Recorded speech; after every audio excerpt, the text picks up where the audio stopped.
Buenas tardes a todos, ¿cómo están?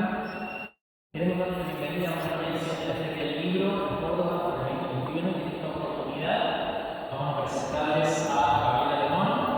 Gabriela es directora pública nacional y tiene una certificación internacional de habla en el idioma inglés y español.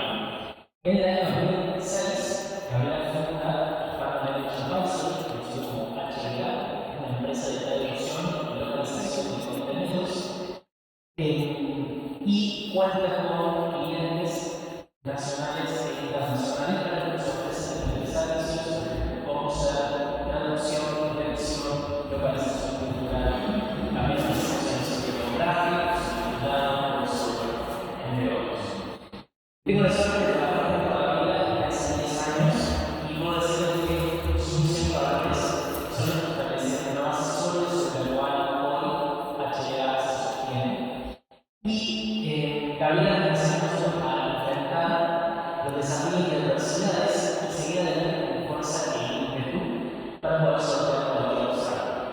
Es así como logró no solo posicionar a HLA en Córdoba, sino también en el mundo contar con una certificación ISO 9001 y también hacer crecer nuestra cartera de clientes a más de 13 países entre estos clientes. En esta oportunidad, Gabriela nos va a contar su experiencia con la traducción del libro Secretos de Silicon Valley, en el que vamos a intentar resolver la inquietud de el rol del quien traduce a otro idioma en un contexto audio. Así que bueno, sin más preámbulos, Gabriela. Bueno, muchas gracias Mauri por la presentación. Gracias por estar aquí, a los que han venido presencialmente. Seguramente va a ser más corto de lo que originalmente estaba programado, porque la idea es que sea una charla interactiva, así que están invitados a hacer preguntas. Pero bueno, como no somos muchos, seguramente vamos a terminar con la charla bastante rápido. Igual la estamos grabando, así que después se va a poder publicar o compartir más adelante. Bueno, como dijo Mauri, yo soy traductora de inglés originalmente, nacida en el 99 en la Facultad de Lenguas, en una época en que había muy poco traducción para trabajar. Con suerte me podía ser secretaria bilingüe en alguna empresa, mucha suerte.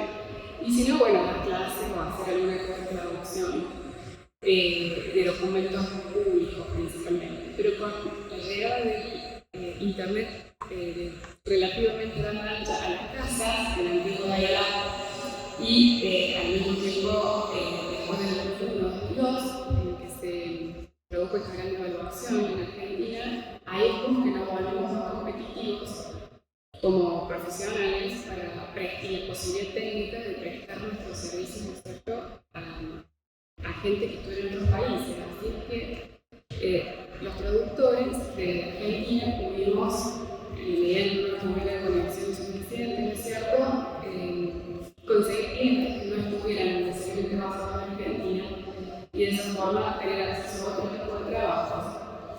Para mercados en los que se consiguen cierto tipo de cuestiones más comerciales, que no tan de documento público, que es muy similar a un escribano, y tampoco tan integral como sería trabajar con una editorial.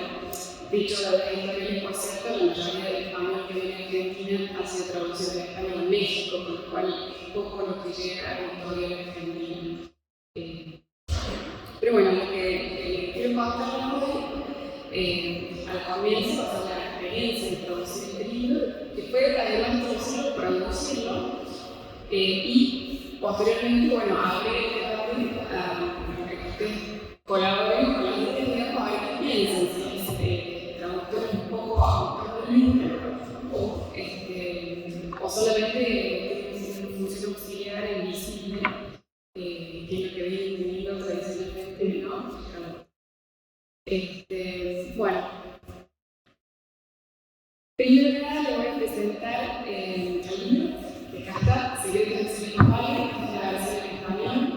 Está publicada, este libro se hizo en español en el año 2015, está a la venta en Amazon, no llegó a Argentina, por una cuestión, no se llama por qué, pero bueno, el contrato de traducción del libro de la versión en español. Ustedes saben, los libros tienen propiedad intelectual, con lo cual su autor o alguien más es el dueño de esos derechos. Y en este caso, la autora de Corrector Ediciones vendió los derechos del libro a la versión en español a Miguel Casillas, que es, ahora lo vamos a ver, se va a presentar en un breve video, donde también vamos a ver un poco el backstage de la producción de este libro. Y nos encargó a nosotros la producción que incluía no solo la traducción, ¿no? La traducción sola no llega a ningún lado. Además está darle formato a un libro, lo cual implica hacerle un diseño editorial, página por página. También implica una edición de tapa, que como ven, acá en la versión, acá traje el original, como se publicó en inglés, y la versión en español, que en su momento se hizo intercambio de Holanda, posteriormente también se hizo en ebook para Kindle y en otros formatos más. No se llegó a hacer audiolibro, pero era otra de las alternativas. Ahora ya hay mucho más parecido a un libro, no necesariamente de páginas. Y de toda esta producción estábamos nosotros en la empresa a cargo, incluyendo la instrucción de nuestro cliente, que era mi Casillas. Entonces yo ahora voy a pasar el video para que se presente, ustedes conozcan un poco más el contexto en el cual se decidió traducir este libro y si podamos entendernos cómo llegamos a la producción. Hola, les saluda Miguel Ángel Casillas desde Silicon Valley. Soy el director ejecutivo y fundador de SV Links, una empresa sin ánimo de lucro, fundada acá en Silicon Valley en el año 2011 con el propósito y misión de conectar al medio empresarial mexicano y de América Latina con la capital mundial de la innovación. Silicon Valley es bien sabido que es la cuna mundial de la innovación, que ha dado origen a empresas que han impactado en los últimos años a toda la humanidad. Y específicamente este lugar concentra una generación de valor de 4 trillones de dólares entre una población de solo 3 millones de habitantes. Y los hispanos somos muy pocos todavía los que participamos en este tipo de negocios, y ese es nuestro propósito, que más personas de América Latina sean parte de las empresas, ya sea como inversionistas o como emprendedores que se gestan en este lugar, que en su gran mayoría, más de la mitad de estas empresas son fundadas por extranjeros. En el camino, una de los participantes que vinieron a nuestros programas de inmersión acá en Silicon Valley fue Gabriela Lemoine, la fundadora y directora general de Hispano Language Services en el año 2013. A partir de entonces mantuvimos el contacto y más adelante se dio la oportunidad de traducir un libro al español de una autora que escribió el libro Secrets of Silicon Valley, un bestseller acá en los Estados Unidos. Y hablando con Gabriela, pues decidimos dar marcha adelante a este proyecto de traducir este contenido, en el cual la autora habla de las diferencias de hacer negocios, de las diferencias culturales de negocios entre la costa este de los Estados Unidos y la costa oeste, en particular de Silicon Valley. Fue un proyecto muy bonito, muy agradable, lo terminamos en tiempo récord. Participaron varias personas también de acá de Silicon Valley para la parte de diseño gráfico, para incorporar fotografías que hemos generado en los programas de SV Links, y Gabriela directamente también junto con su equipo estuvo trabajando en la traducción. Hubo también anécdotas simpáticas en las cuales tuvimos que debatir qué términos neutros utilizar para que tuvieran sentido para los distintos modismos en nuestros países de América Latina. Recuerdo ese proyecto con mucho gusto, con mucho cariño. Quedé impresionado de la profesionalidad del equipo de Hispano Language Advisory. Y bueno, de hecho tenemos planeado seguir trabajando en la traducción de nuevos libros como el libro titulado Angel de Jason Calacanis, que es una Biblia para los inversionistas ángeles, para entender el impacto económico que tiene un inversionista ángel y también aprovechar el booming que está teniendo América Latina en el desarrollo de startups, en la atracción de inversiones, en la solución a muchos de los problemas que tenemos por medio del emprendimiento y por medio de la utilización de la tecnología. Es nuestro siguiente proyecto, esperemos poderlo poner en marcha pronto. Estaremos trabajando en una campaña para conseguir los fondos para empezar con este proyecto que estoy seguro será de gran utilidad para todos en América Latina y aprovechar este momento que estamos pasando. Y bien, pues solo resta desearles éxito en esta feria del libro allá en Córdoba y invitarles a que vengan a este lugar. Todo mundo que está en el mundo de los negocios, independientemente que no sea de tecnología, debe conocer lo que ocurre, lo que se está gestando desde acá, que tarde o temprano impactará a nuestros negocios.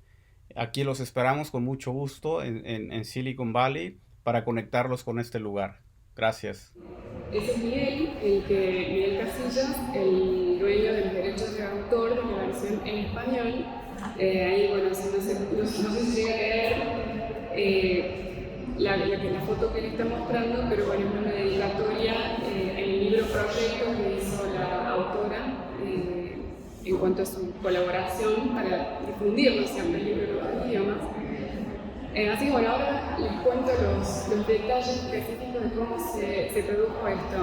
Este libro, que lo voy a mostrar brevemente, tiene un proceso de producción de varios meses.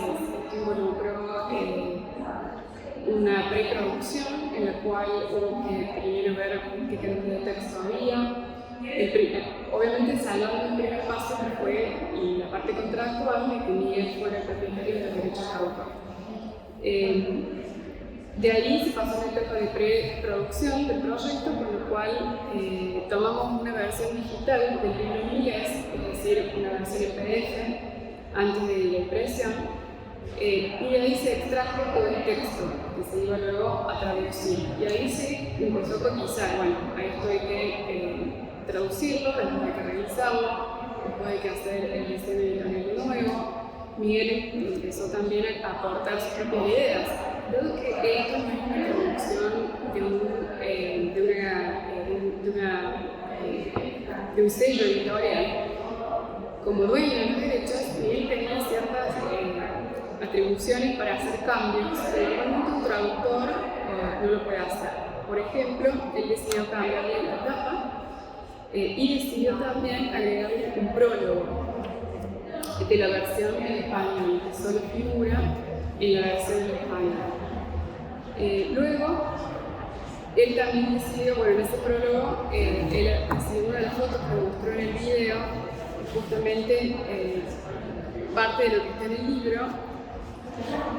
Él decidió cerrar su prólogo con esa foto, que era parte del equipo, ¿no es cierto? Está él, obviamente, yo la diseñadora de la tapa, y luego acordamos un precio con Miguel por todo el trabajo que había que hacer. El precio, bueno, alcanzaba para la mayor parte, pero siempre una traducción, ustedes saben que tradicionalmente lleva adelante, ¿no?, en las páginas del comienzo el nombre del traductor. Normalmente debería haber alguien que revise la traducción, no debería ser solamente el producto de un par de ojos, porque bueno, se pueden pasar cosas, o sea, es un trabajo largo, hay que escribirlo luego básicamente. En este caso la traductora fui yo, pero bueno, es una cuestión también de presupuesto, puesto que a este proyecto lo estaba sin ser un sello editorial, es decir, con su propio dinero. Él decidió imprimir las copias del libro y eventualmente venderlas, ¿no es cierto? Es una inversión que hizo para después tener una análisis y saber si efectivamente cuántas copias se iban a vender, ¿no? Con lo cual era un presupuesto limitado, como siempre. Entonces uno dice, bueno, hay que ver por dónde. En las traducciones por lo menos uno siempre aspira a cobrar más de lo que realmente está presupuestado, y es algo con lo que hay que acostumbrarse a trabajar siempre. Así que bueno, dentro de lo que teníamos presupuestado, lo traduje yo personalmente el libro, y la redacción del texto le hizo el mismo Miguel Casillas, puesto que tiene un nivel primero de conocimiento del tema del que se estaba hablando, que es también un aspecto muy importante de la traducción, porque al fin y al cabo es traductor, entiende de 2 idiomas, pero no es experto en la materia en cuestión. Por supuesto que los traductores se van especializando con el tiempo en distintos temas y pueden especializarse en algo en particular, pero a menos que sea alguien muy famoso, por ejemplo, o que tenga realmente una carrera de eso, la mayoría de los traductores tenemos que ser más flexibles y no vamos a ser un experto en la materia. También los traductores investigan como parte de su trabajo, por lo cual se invierte mucho tiempo en la traducción, no es sentarse y cliquear. Bueno, los traductores lo saben bien, me imagino que la charla como es abierta al público puede estar siendo vista por personas que no saben de esto. No es sentarse a explicar, hay que investigar también, y eso lleva tiempo. Así que bueno, he hecho un presupuesto de las tareas que había que hacer, separar las tareas. Miguel había decidido que la tapa la iba a hacer Chihiro Jameson, y nosotros íbamos a hacer entre yo la traducción y la revisión. Él eligió cambiar las fotos. En cada capítulo empieza con una foto, y él eligió para su versión del libro fotos similares, pero de las cuales él tuviera derechos, porque también las fotos llevan también propiedad intelectual. Entonces él eligió fotos tomadas por él mismo, o fotos que él hubiera adquirido los derechos para poner en esta versión en español del libro. Es decir, la traducción es una parte de la producción del libro. Sin embargo, trata de ser, no es una copia, sino una versión lo más fiel posible a la versión original. Si abrimos el libro en inglés, van a ver que el tipo de letra, el tamaño, si bien el tamaño de los libros es como estandarizado y depende por ahí de las imprentas, y de la cantidad de tiradas, si se va a hacer por qué medio se va a imprimir, lo cual depende justamente de la cantidad de libros que se van a hacer. Saliendo de esa parte que es estándar, el formato, el resto trata de asemejarse lo más posible al original. Y esto aquí ya involucra cuestiones como el tamaño y el tipo de letras, la tipografía, el tamaño, los colores, en este caso es a un solo color, o sea, conocido comúnmente como blanco y negro, en papel obra, que es el papel básico de todos los libros, no es la ilustración, que es el más brillante, que se usa para libros infantiles, y que obviamente es más caro. Pero bueno, para un libro típico esto sería lo normal, para que las fotos salen en blanco y negro. Pero todas estas otras cuestiones, como ya el tipo de letra y demás, no las ve el traductor, las ve el que hace el diseño editorial, que puede o no ser un diseño gráfico, existe también lo que se llama diseño editorial en sí mismo. Y ahí, bueno, ya se adaptaron directamente el tamaño de letra, poner las fotos correctamente. Las fotos tienen que tener una resolución correcta para que no puede ser a lo mejor una foto cualquiera sacada de internet o del celular, tiene que tener una buena resolución para que se imprima como corresponde. Y luego hay que ir página por página con el tema de, por ejemplo, esta letra más grande que empieza el capítulo. En el diseño original no era tomado como texto, estaba puesto como imagen, entonces hubo que asegurarse que esta letra en particular no se repita 2 veces. Cuando uno pone el texto ya traducido, que salga la letra que corresponde. Y básicamente que fluya todo el texto página por página como fluye en el original. Los traductores, quienes conocen del tema, usan muchas veces herramientas de traducción que permiten que uno de algún modo archive las cosas que ya vino traduciendo en pares de oraciones, ¿no es cierto? Oración en inglés, pareada con una oración en español, en el idioma que sea. y de esa forma tener acceso a una especie de memoria en la cual puede reusar algunas cosas sin que realmente se repite de tal grado algo que pueda ser reusado, o también verificar la coherencia que está teniendo dentro del término tema, por ejemplo. Si yo a un término, vamos a decir, escuela, decido ponerle en inglés school, vamos a poner escuela y no colegio o centro educativo, quiero usar la misma palabra en el resto del libro, ¿no? Entonces puede ser que a lo mejor para cuando llego al capítulo 10, recién ahí vuelvo a tocar el tema y no me acuerdo si puse escuela, colegio, centro educativo a una misma palabra en inglés. Entonces esta concordancia, ¿no es cierto?, que tiene que existir, esta consistencia a lo largo del libro, estas herramientas permiten que uno no tenga que tener todo esto en la memoria o en la antigua ficha escrita de mano como hacíamos antes, y que pueda el libro mantener este estilo, ¿no es cierto?, unificado. Que es parte de lo que la autora seguramente ha hecho más o menos lo mismo cuando ha decidido escribir su libro, cuando alguien ha revisado el libro escrito por la autora, porque también se revisa cuando el autor lo escribe. Así que bueno, teniendo todo eso en cuenta, se verifica que fluya todo el texto. Estas herramientas de traducción a veces pueden hacer que se omitan párrafos o que algo que era un punto y seguido se convierta en un punto y aparte, o que de golpe la sangría desaparece, los títulos pierden su formato y demás. Entonces, es necesario, la sangría a veces cambia de tamaño, es necesario trabajando en una herramienta como puede ser Word, que cuando pasa a la versión que se va a imprimir, el libro fluya el texto de la misma manera que fluye en el original. De todo eso se encargan los diseñadores, pero esto sucede después de que está hecho toda la traducción. El proceso en sí de la traducción empieza por, primero, leer todo el libro, esto es lo que, en inglés, esto es lo que se recomienda en la facultad. A uno le dicen que debería leerse todo el libro antes de sentarse a traducir. En la práctica, así como tenemos un presupuesto limitado de dinero, tenemos un presupuesto limitado de tiempo, con lo cual no siempre se puede realmente, ¿no es cierto?, suponiendo que en el caso del libro sí, lo ideal es que trabaje un solo traductor, pero a veces se está trabajando en equipos, entonces a lo mejor a alguien le toca un capítulo más en medio, si fuera otro tipo de texto, y justamente esto se puede hacer por una cuestión de tiempo, ¿no? Es necesario cumplir con un tiempo que sería imposible físicamente para una sola persona traducir todo.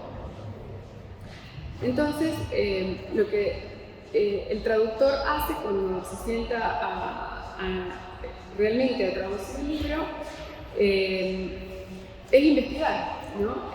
Leer a fondo lo que está en el original, lo que está leyendo, lo que sea que necesite investigar, lo debe investigar, no puede quedar el traductor dudas sobre lo que está leyendo, porque si el traductor no entendió algo, después, ¿cómo lo va a explicar de nuevo en otro idioma? No tiene sentido. Entonces, el traductor debe entender. Para ello, usa investigación o incluso, como última instancia, o a veces no queda otra alternativa, consultar al autor, en este caso, a la autora de obra. Entonces, debe existir una comunicación entre quien sería el cliente, en este caso la autora, a través de nuestro cliente. Entonces hubo casos en que hubo que hacerle preguntas. ¿Qué quiso decir con esto? Una frase que pueda entenderse de dos maneras distintas. Queremos asegurarnos de interpretarlo de la manera que ella pretendió en su momento. O cuestiones ya más idiomáticas que por el contexto o la falta de contexto puedan admitir más de una interpretación en el idioma de destino. Se resuelve durante la traducción y con esto se crea un primer borrador. Sobre este primer borrador el mismo traductor vuelve a empezar, vuelve atrás y comparando oración por oración todo lo que está escrito en inglés con lo que está escrito en español, revisa si se equivocó en algo, si le faltó algo, si entendió mal algo, si lo mencionó bien. Y en una tercera vuelta, lleva tiempo, en una tercera vuelta se revisa ya el estilo, ¿sí? Ya no es necesario volver al inglés en cada oración, pero sí se puede volver al que tiene que sonar y fluir naturalmente en español. Y aquí es donde hubo una cuarta revisión, en este caso fue hecho directamente por Miguel, que involucró las reuniones personales con él en California, y en donde, por ejemplo, había un término como emprendedorismo, en inglés entrepreneurship. En Argentina le decimos emprendedurismo, en México le dicen emprendedorismo. Y en Colombia lo dicen de otra manera, en algunos lugares lo dicen en inglés. Hubo que acordar una versión relativamente neutra del término que se puede usar para todas las audiencias independientemente. ¿Qué sucede con esto? Hubo una gran negociación en este sentido, en ciertos términos, porque además ya tenemos que tener en cuenta el público en Estados Unidos que va a comprar el libro en Amazon. Y este público que habla español y en Estados Unidos no necesariamente viene de un solo país. Así que, y hay palabras que en Estados Unidos no van a ser traducidas al español porque ya existen en inglés y se usan en inglés. Así como nacieron palabras como el parqueo, que la gente de la Real Academia, no sé si lo habrá en algún momento admitido ya o lo admitirá en algún momento, pero es lo que la gente usa. Nadie va a poner estacionamiento de parqueo. Bueno, hay palabras como startup, que fue una de las discusiones largas que tuvimos, qué hacíamos con esta palabra. Y bueno, se usa en inglés.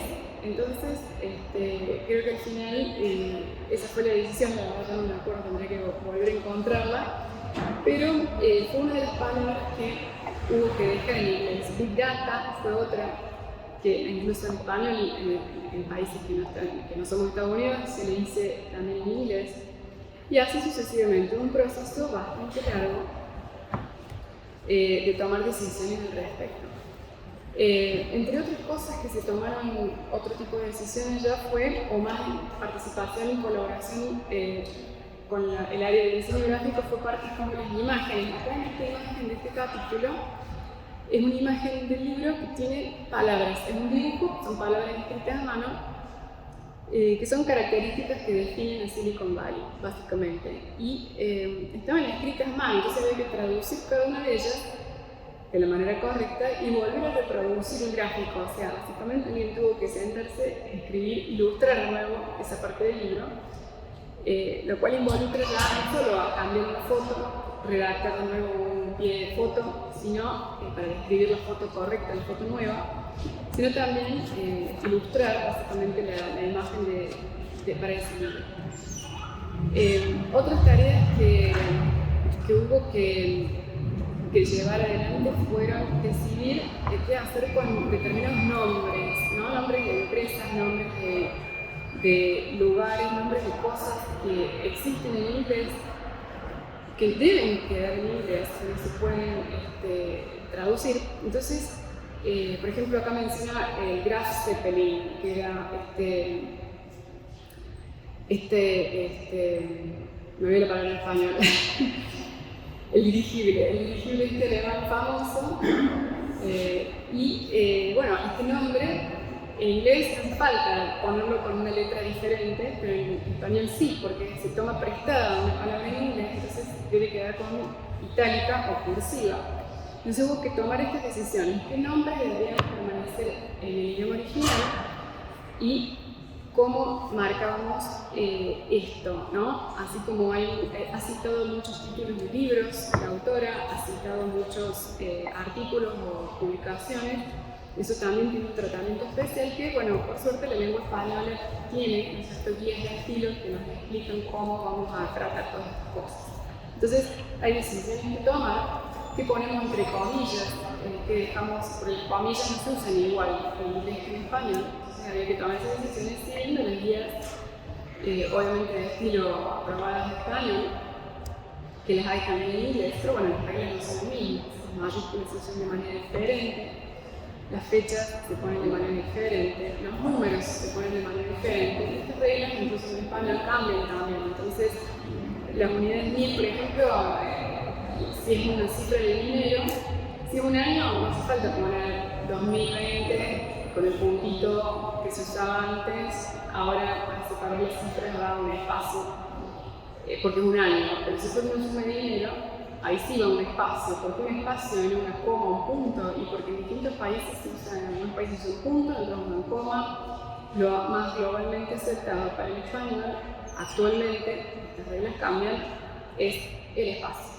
No es un espacio común, es un espacio de no separación, o sea que también guiones, hay muchas cuestiones de tipografía que antes las máquinas de escribir o las antiguas imprentas recién había que resolverlas cuando se iba a la página, ¿no? A componer una página como en un diario para imprimir. Hoy se resuelven en Word o en cualquier aplicación procesador de texto con pequeñas cosas como esta, ¿no? Un guión de no separación, un espacio de no separación. Así que, bueno, una vez tomadas todas las decisiones lingüísticas, una vez determinó la colaboración, la ida y vuelta con la autora, la negociación, en muchos casos de los términos que iban a quedar en español, se logró llegar a un borrador bastante final, con el cual recién ahí empiezan a trabajar los diseñadores. Recién ahí se pudo empezar a diagramar página por página. Al fin y al cabo, el libro va a tener la cantidad de páginas que tenga que tener en español.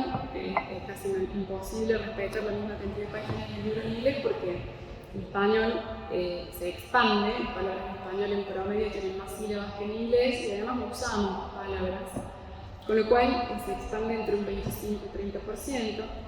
En algunas publicaciones es necesario y obligatorio mantener el mismo espacio, es decir, un folleto de una página va a tener que necesariamente seguir siendo una página y ahí, bueno, el diseñador tendrá que jugar con otras variables como el tamaño de la letra, los márgenes, dentro de lo posible, ¿no? Lo estético.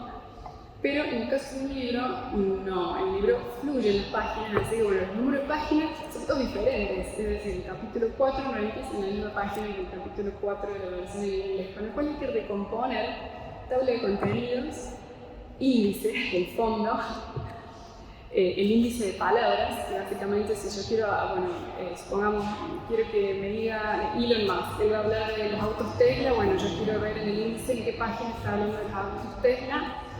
Está ordenado alfabéticamente, cada una de esas páginas hay que volverla a paginar según dónde quedó la palabra. No solo hay que traducir los términos del índice, sino, esto no les puedo explicar el tiempo que lleva, porque es bastante manual, encontrar la traducción correcta de todos los términos que no fueran nombres, por supuesto, que forman parte del índice, y no la tabla de contenido, que es lo que va al comienzo, ¿no? Que se llama contenido.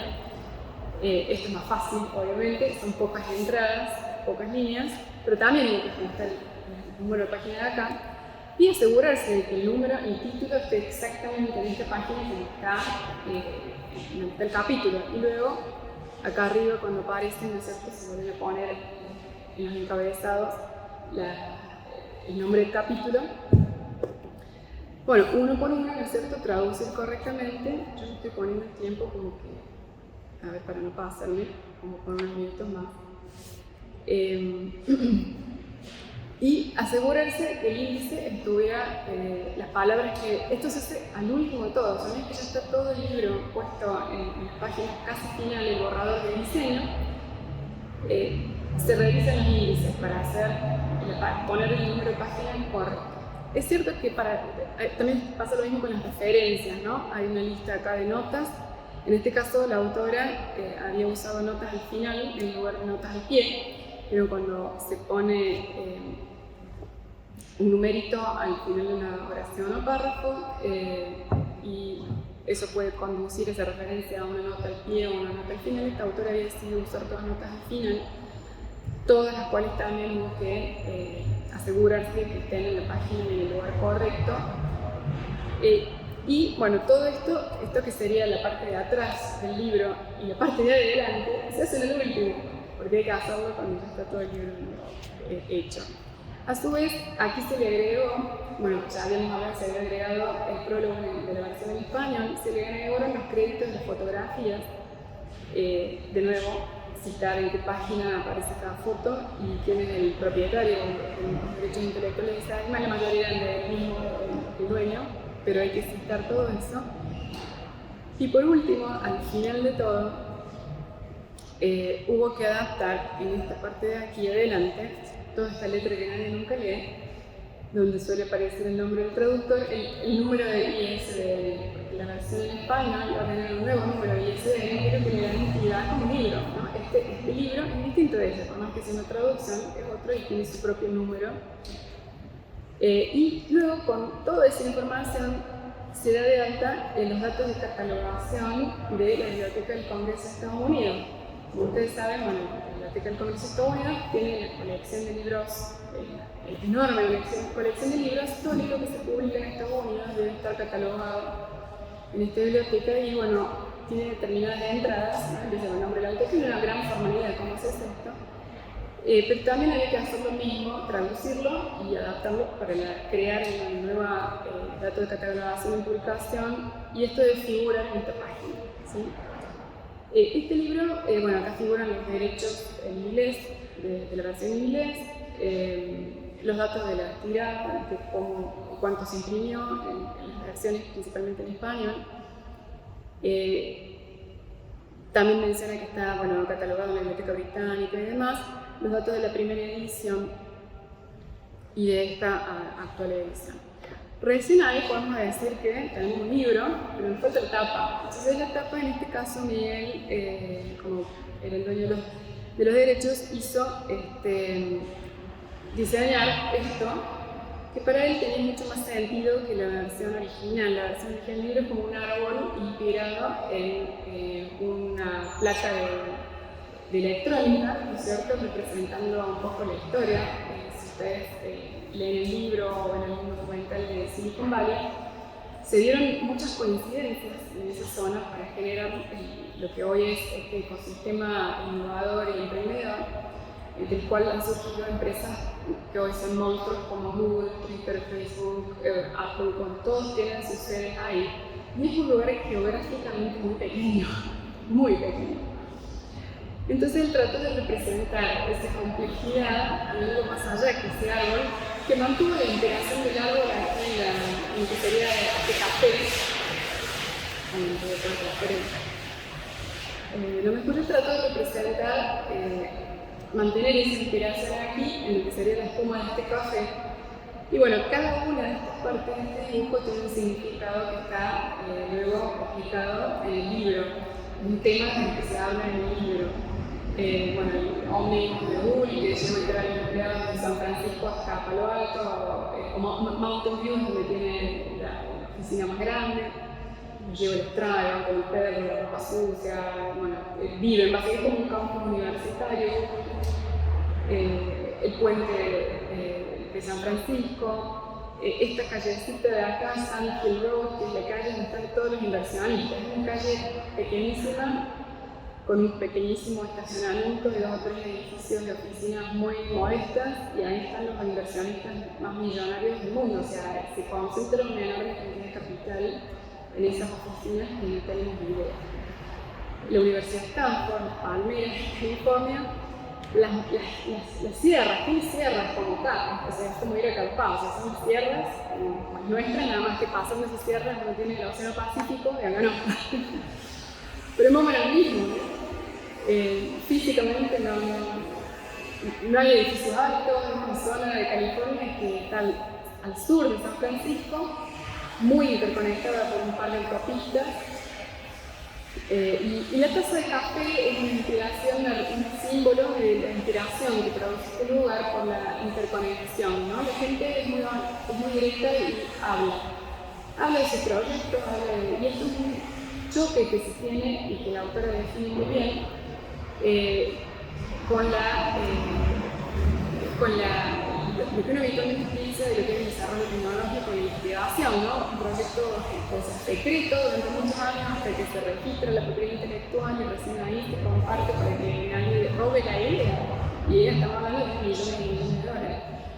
Pero eso no se da en este lugar rodeado del espíritu universitario, ¿no?, de la Universidad de Stanford. Conserva esa inocencia, digamos, esa buena intención de hablar, de que está bien hablar, que nadie le va a robar la idea, porque es cierto, hay tantos que no se van a molestar en robar una, todos tienen sus ideas. y es parte de lo que hace que esto sea posible, ¿no? Entonces uno hablando en la cola del café y hay un bar, Poupa se llama, donde se junta la mayoría, como si dijéramos la panadería de la esquina. En ese bar algunos venezolanos, les gustan los colores, hacen el café supuestamente más rico del lugar y se juntan y bueno, ahí es donde nacen muchas ideas de estas que después terminan siendo empresas gigantescas, millonarias, que están en nuestro bolsillo y en nuestra vida a diario, que cuando se caen parece que fue una catástrofe. Así que bueno, por cierto, bueno, esta señora en bicicleta es Miguel. Hay mucho día al aire libre allá, la gente va a hacer caminatas por senderos tipo de la sierra, como si fuera uno a caminar al Parque Sarmiento, porque todo el tiempo allá, a andar en bici. Así bueno, y él, además, bueno, este es el código ISBN de este libro. Él, a diferencia de los libros que nos llegan a las librerías y que uno compra en una librería, él es su propio sello. Él no recurrió a una casa que compra este libro, puede ser Macmillan, puede ser cualquiera de ellas. Pudo poner su sello aquí, su marca. Así que bueno, esto también se diseñó de nuevo. Y además, en la parte de atrás, este libro, como es la versión blanda, la versión dura me parece que tiene también en las solapas. Sí, también hubo que traducir este texto y diseñar el texto de las solapas. Acá están los datos de inserto de nuevo de la autora, datos biográficos de la autora. Pero en la parte de atrás, él puso cosas completamente distintas de las que están en el libro de la versión en inglés, gracias a ser el dueño de los derechos, como habíamos dicho antes. Así que bueno, esto, algunos ya estaban escritos en español, algunos comentarios necesitan traducirlos, otros sí. Así que bueno, este fue el proyecto del libro. Y decisiones mínimas como cómo traducir esta parte de aquí, lo que hay para aprender de la capital mundial de la innovación, llevó una mejor semana, ¿no? Y no todo esto se puede hacer en simultáneo. Hay etapas del proyecto. Tuvimos la verdad con la empresa, con Hispanola en muchos países, la oportunidad de hacer este libro que fue para mí, aparte de ser un tema que me gustaba y que conocía muy bien, un gusto poder traducir al español a una autora como Débora Torres-Misiones, porque ella, bueno, lo cuento un poco en el libro, decide escribir este libro. Ella era comentarista politóloga en Estados Unidos, en Washington, en la costa este. Que bueno, habrán a lo mejor puesto durante las elecciones pasadas de Estados Unidos en las noticias, CNN o algunas de estas noticias, se lo toman muy en serio, ¿no? Es gente muy estudiada, con pensamientos muy largos, y ella escribe de esta manera, con oraciones larguísimas, cosas muy infrecuentes en el inglés, pero con pensamientos a su vez muy profundos. Entonces, traducirla para mí fue un placer, la verdad, y de algún modo adaptar y poder dar ese lujo en español también, ¿no?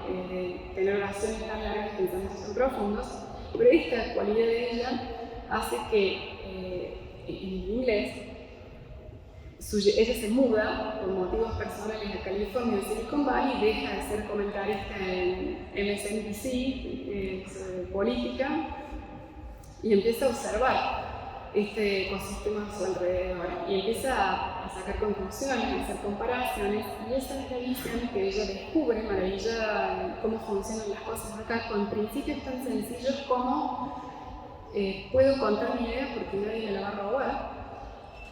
Ella, bueno, interpreta esta cultura y trata de definir qué es lo que hace que Silicon Valley sea Silicon Valley, por qué pasó acá y no en Nueva York.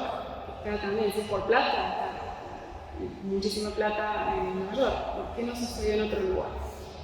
Así que bueno, ella observa un montón de cosas, las analiza y las explica, y ese, bueno, es el tema del libro, y la verdad que para mí fue un orgullo poder participar en este proyecto, no solo como traductora, sino también como una parte, bueno, al hacer también el diseño y las nuevas versiones del libro, bueno, en la versión del libro digital de Kindle se hizo, es un diseño nuevo, empaginado es otro, nada que todo lo que les expliqué sobre esto hay que hacerlo nuevo, ahora es un Kindle.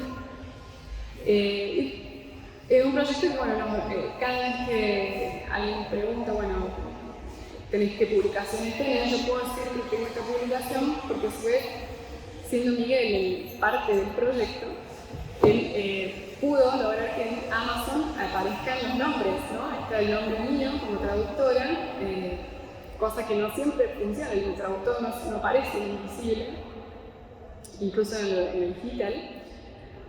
Así que bueno, acá está el libro. El libro no fue un bestseller en español, bueno, no sé, a lo mejor estoy desactualizada, pero bueno, durante mucho tiempo Miguel lo imprimió o incluso eligió entregarlo como presente a determinadas personalidades.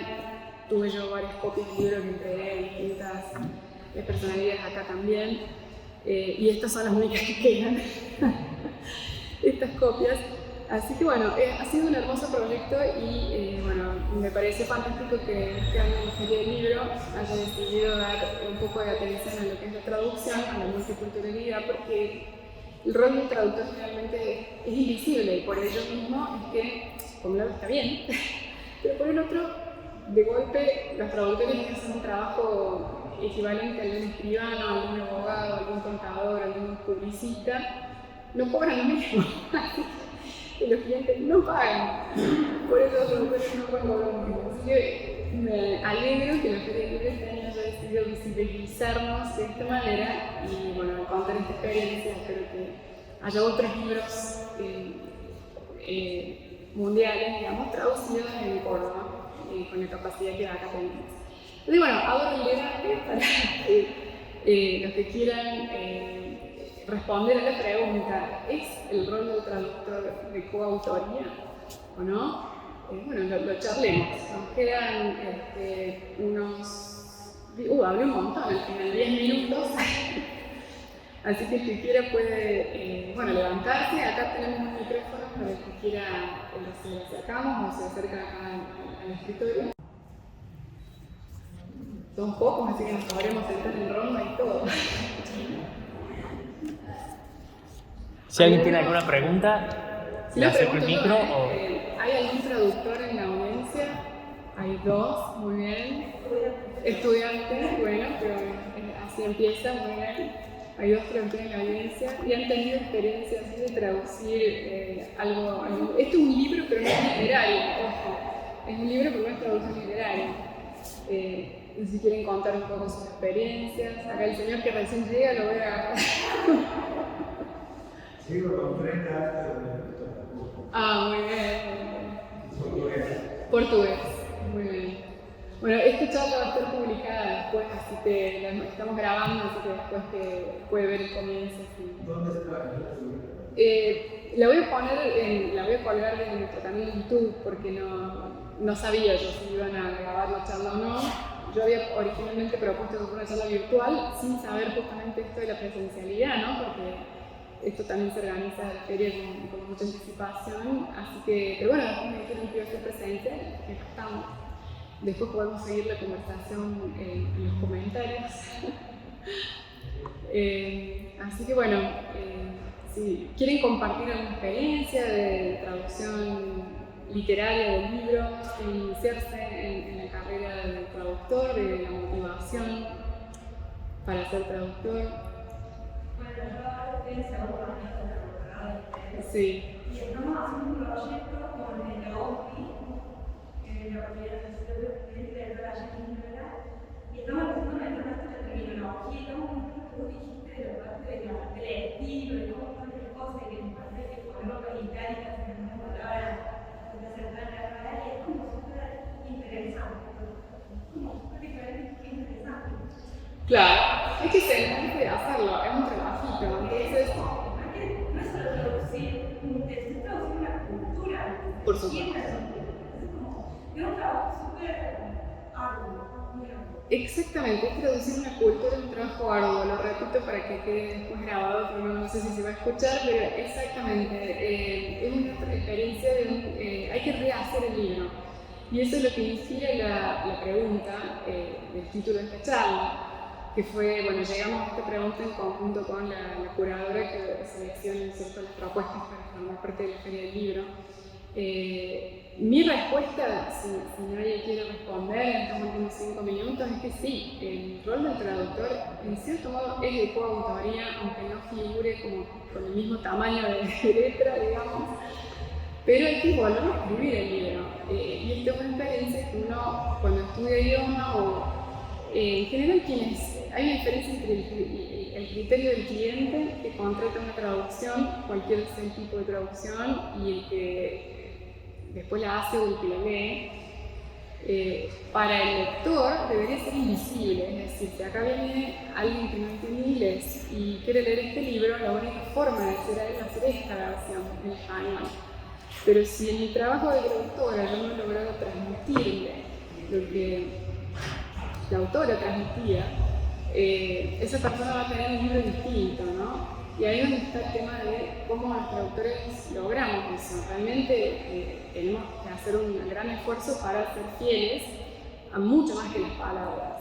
También el estilo, el tono, a la intención. Y ahí es donde yo lo que más valoré de este proyecto, en comparación con proyectos de traducción que no son libros, pero que también son contenidos que hoy están accesibles para todo el mundo, nunca se da. Nunca puede hablar con el guionista de la serie para ver si el chiste lo puedo cortar porque no tiene sentido en español. Pero uno traduce contenidos todo el tiempo que debería tener ese diálogo y es imposible. Se corta porque está todas las partes, ¿no? Está la casa que publica el libro, el dueño de los derechos. A veces el mismo autor no tiene nada que opinar, ¿no? Estamos justamente con otro proyecto de traducción, no el que menciona Miguel, sino para otro país, que involucra gran adaptación y todavía no puedo decir, porque justamente está dentro del tema de los derechos. Hasta ahí no te llevan un año el tema de los derechos. Hay muchas partes, el traductor es apenas una fracción de lo que lleva a producir un libro, y aún así, de cierto modo, es la voz del autor, es la voz del autor, y tiene esa gran responsabilidad, ¿no es cierto?, de llevar adelante la voz de ese autor. Con las limitaciones y complejidades que tiene hasta el par de idiomas, porque bueno, en inglés-español, en inglés naturalmente se escribe de una manera muy organizada, oraciones más cortas y demás. En español no, pero si vamos al revés, traducir un libro del español al inglés, hay que recortarlo, hay que moverle capítulos potencialmente, porque la mente es mucho más lineal en el lector en inglés que no entiende el español. Entonces, hay libros que hay que hacerlos de nuevo para que tengan la misma recepción. Entonces, ahí que tengo que valorar yo como traductora en ese libro, ¿no? Porque naturalmente la lógica, la línea de pensamiento va de otra manera. O sea, nosotros en español pensamos en zigzag o vamos y volvemos 20 veces y está bien. Y en inglés no, vamos del punto A al punto B y terminamos, es corto. Es difícil, es un tema. Y valoré muchísimo en este proyecto la posibilidad de hablar con todos los involucrados, con tener una libertad de acción en cuanto al diseño, en cuanto, no al tiempo ni al presupuesto, pero sí una libertad de acción para llegar a la autora, hacerle preguntas de manera directa, producir cosas nuevas. Así que bueno, esa fue la experiencia nuestra, y esperamos que siga habiendo experiencias como esta. ¿Alguna otra pregunta, algún comentario que quieran participar? Mi intención original, había dicho el COMES, es que fuera una charla interactiva, sin saber realmente que la audiencia iba a ver, dado que bueno, esto de la presencialidad también es un poco difícil de ayornarse. Así que bueno, si quieren preguntar algo, acá estoy, y si no, bueno, cualquier cosa, me pueden encontrar seguramente por redes sociales, más que nada en LinkedIn. No estoy mucho en redes sociales. Si tienen alguna pregunta que quieren hacer particularmente.